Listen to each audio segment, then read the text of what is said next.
So Ghost of Tsushima dropped a little while ago. I have been playing it and streaming it. If you do want to watch live, you can check out the link in the description. It's in there for the Twitch stream, but I wanted to make this video to talk about the game itself. I've been getting asked a ton of questions, when streaming.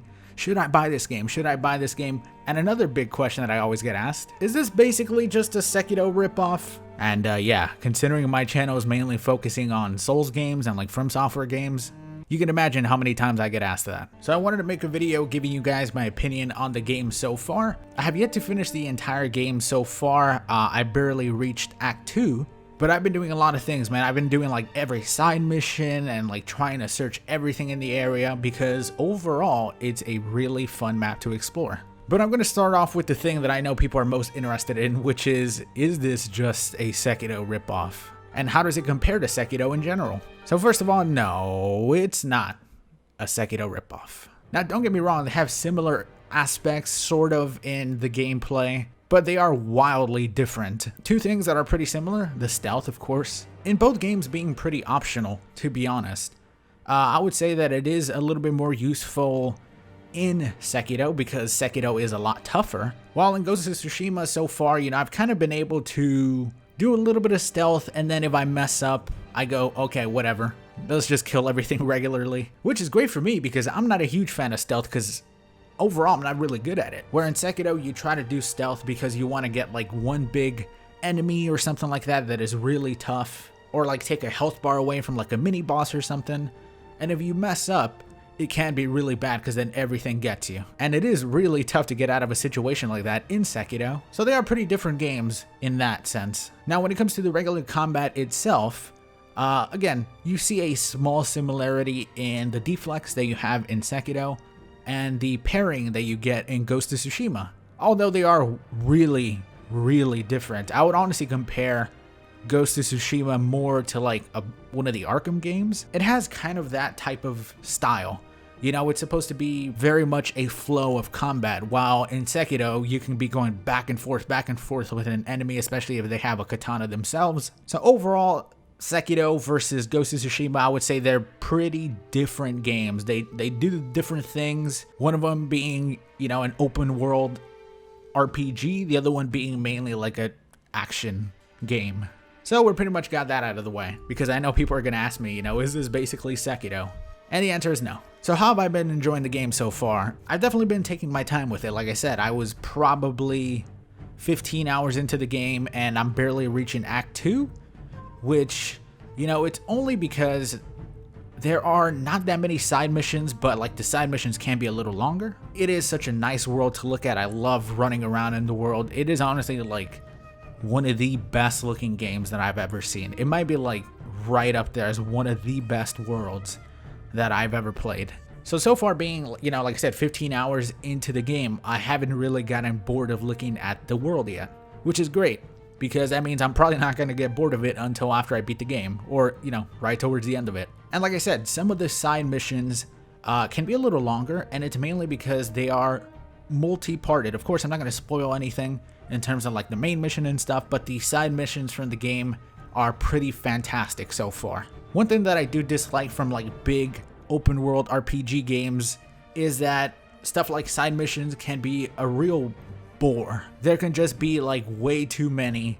It can be flooded with question marks when you look at the map, and then just have a bunch of useless things that you don't really care about. With this game, when you end up doing a side mission, usually it's like save a camp, which is fun because the gameplay is fun. Then you can have like personal character stories, and sometimes they could be really random too. For example, you could be just riding on the road on your horse, and then there's 3 guys just getting ready to execute a random peasant. Then you save them, and then they go, hey, look, I got captured from here. Can you go save these people as well? And then you go over there and you do that. There was this one mission that I did that was pretty damn funny. It was like a little side mission that I randomly stumbled across, like kind of like a really disheveled house. There was one person inside of it, and the lady is like, oh, I'm starving because these bandits came and stole my rice. I'm gonna starve to death. Can you go get my rice back? So then she tells you where the bandits are. You go kill them. You take the rice back, and then hey, it turns out she was trolling you. They didn't steal her rice. That's their rice, but she didn't want to starve to death, and there's nothing she could really do to go get rice, so She made you go get it. So it's a little stuff like that that, you know, it's so interesting. A lot of the missions are pretty much based around the world being like really messed up in some areas. You know, everybody's starving, everybody's dying. So then here you are as a samurai pretty much being like one of the few people who could actually help them. Man, I've never been called my lord so many times in a video game. It's really great for your ego. So I'm definitely loving the missions so far. There's stuff like missions for getting a random bow that is supposed to be good, that even that, it comes with like its own little side story where you go searching for the bow. You hear a story of what's supposed to be this cursed bow that you get. In a regular game, I feel like it would just be like, hey, there's a bow here. Look, I found it. Cool, now I have a bow. For this game, oh, there's a legend of a man who used to hold this long bow who killed a demon, so he was cursed by it. But some of the fights in this game, man, and like the way the environment works and the way the world looks with some of the fights is just freaking unbelievable. This was like a kind of pretty much like a main fight for a side mission, the one I'm telling you about, this bow. I'm only going to show a few seconds, which you can skip if you want. But the way the music goes with everything, the environment, the fight is freaking unbelievable. And it is just like, hey, this is so that you can get a bow. You know, it's so unique. It's really, really cool. And then you have what I would say is the most important thing for these type of games, the combat. We talked a little bit about it, you know, comparing it to Sekiro. And I did say that I would compare it more to like an Arkham game, because that is what, at least the experience that I kind of have that is similar. People say that it's sort of like the newer Assassin's Creed games. I haven't played any of the newer Assassin's Creed games, which if it is true, it kind of makes me want to play the newest one. Odyssey, I think it's called. But the combat so far has been pretty damn great. It was a little bit clunky in the beginning, and it's definitely going to be a little bit clunky when you start off. You might think, man, this thing is so weird. It's not that good. But once you kind of get into it, you know, it just kind of flows. You have so many different tools. Once you start getting more powerful, you get kunai, you get bombs. You know, you get smoke bombs if you like taking the stealth approach to disappear and then reappear in certain areas. You can take the stealthy approach, you can take the just walk in. Like literally in the beginning, if you're going into an area, you can press up on your D-pad and you do a standoff, which is basically like a one-on-one duel against a guy. And then you just kind of go in guns blazing. And that's one thing that I freaking love, because I'm not a big stealth guy. I don't really enjoy it too much in video games, and this game doesn't force it at all. Except for like a few areas where it's like, don't raise the alarm. But like I said, you have tools that make things easier, like the kunai, that are really good. They're easily my favorite thing of this game, and the combat so far, they're so damn overpowered. Seriously, quick tip, instantly invest in 5 kunai if you get a chance. The stance switching is pretty interesting.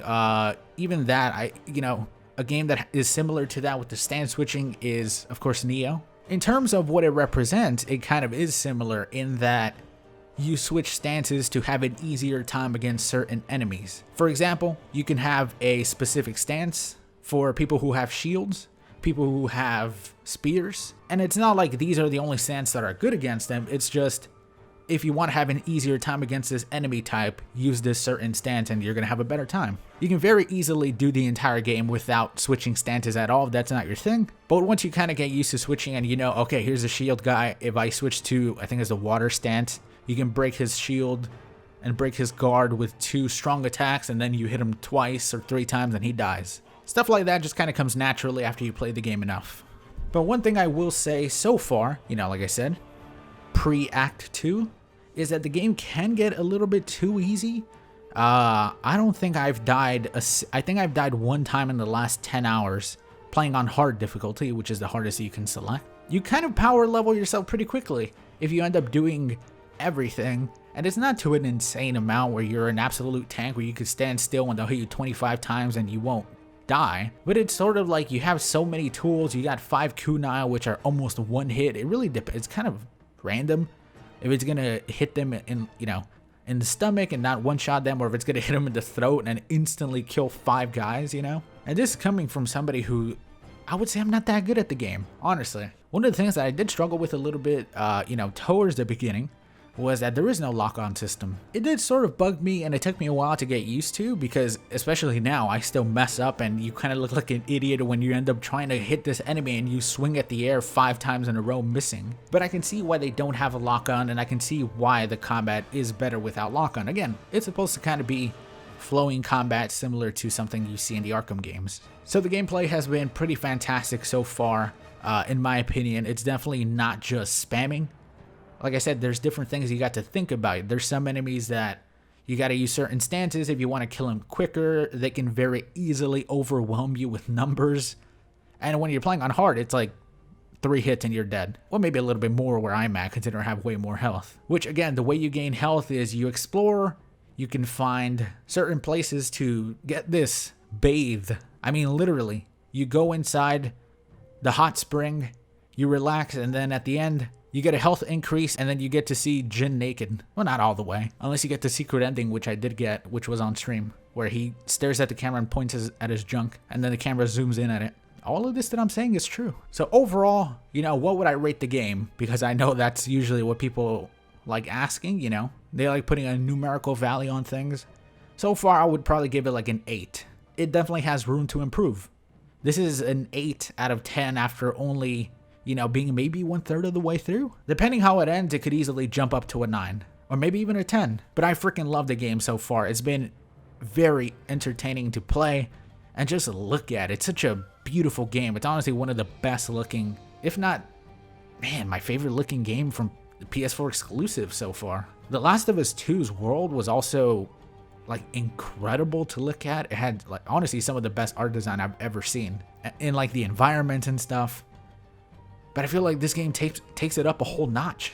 There might be some cooler environments in The Last of Us 2, but I feel like this game with its lighting and its attention to detail, for example, when there's thunder, it is similar to the real world in that you can actually tell the distance of it because you'll see the light flash and then it'll take, depending on how far away it is, a second or two before you actually hear the thunder sound, which is really freaking cool and actually kind of terrifying because the thunder is pretty scary in this game. Another question, should I get this game? Should you get this game? Should you buy it? And it really is up to you, Do you see the gameplay on the screen? Do you like the way it looks? Are the things I'm talking about interesting to you? That's the most important thing when it comes to asking the question, should I buy this game? But obviously I would recommend it. If it isn't obvious by the way I'm talking about it, I'm absolutely going to end up finishing the game on stream and play it all the way through. I don't know about YouTube, honestly. It's a little bit difficult to do YouTube videos on this game because of just the nature of it, being an open world RPG game with a bunch of different side missions and main missions.